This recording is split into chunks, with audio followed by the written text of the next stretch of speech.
Hey everyone, I'm Jack Reeder with Future Pastimes, and we're reading Dune.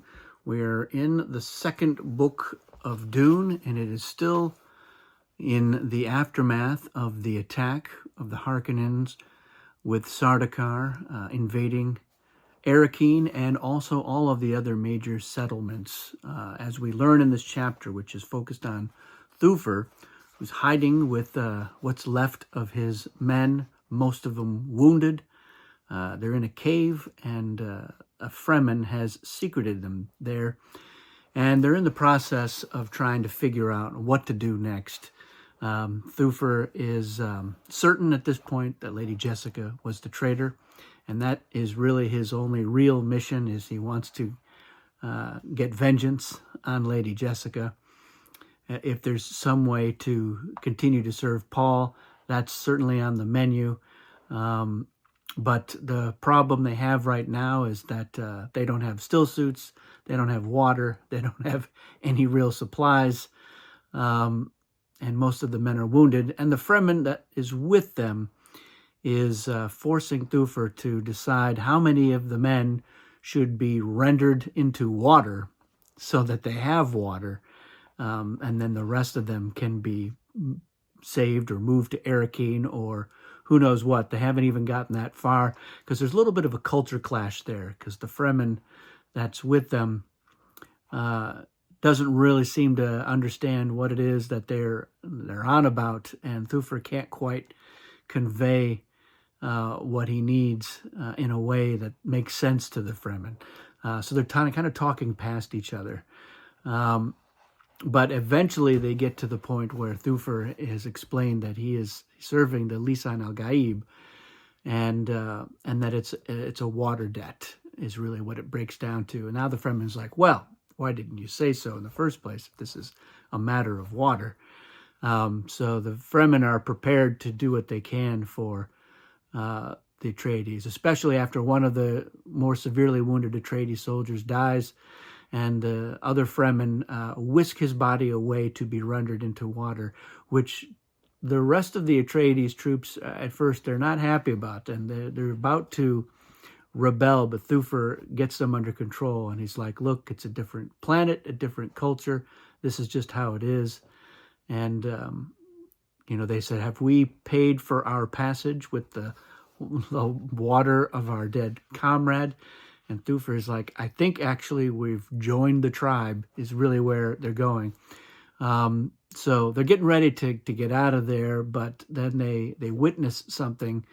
There's an ornithopter nearby and some troops. They see Fremen crossing the desert, and they're confronted by Sardaukar. And the Fremen who's hiding Thufir and his men is like, just don't move and don't make a sound. We need to let this play out. And the Sardaukar attempt to attack the Fremen out in the desert, but there are more Fremen who are hiding under the sand to kind of spring up and easily kill all of the Sardaukar and take their ornithopter. But not long after that, more ornithopters, including a really large troop transport one, comes into the area, and the Fremen who had stolen the previous ornithopter kamikazes it into that, destroying all of them. And so then Thufir's Fremen is like, well, we got to go gather up the dead and render them to water. But then suddenly there are more Sardaukar, and the Fremen is killed by a thrown knife. And before Thufir can draw his own knife, he's hit with a stunner pellet, and he's out. And so that's it for those guys. Those Atreides are not going to get any farther in the story here. Thufir, his fate is a question mark at this point. So we'll see how that plays out. In terms of adaptation, this is a scene that has not appeared in any of the movies or the miniseries. And it's not really necessary for the overall plot at large. It's an interesting scene. I love that there's that culture clash. And then just how casual the Fremen is. He tells about having to fight a lot of Harkonnen and Sardaukar. And And they're like, yeah, they fought well. We lost 2 whole guys. And so the Atreides are very impressed with the fighting prowess. And Thufir is like, oh, if only we'd had a little bit more time.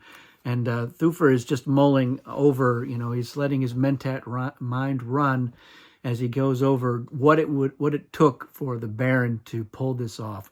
Just the expense, just the sheer number of ships and forces, so many legions, plus the additional legions of Sardaukar, and they just underestimated what the Baron was willing to spend and do here. He was expecting some probing skirmishes, harass and withdraw, but this was not on there. And of course, the artillery was a major factor as well.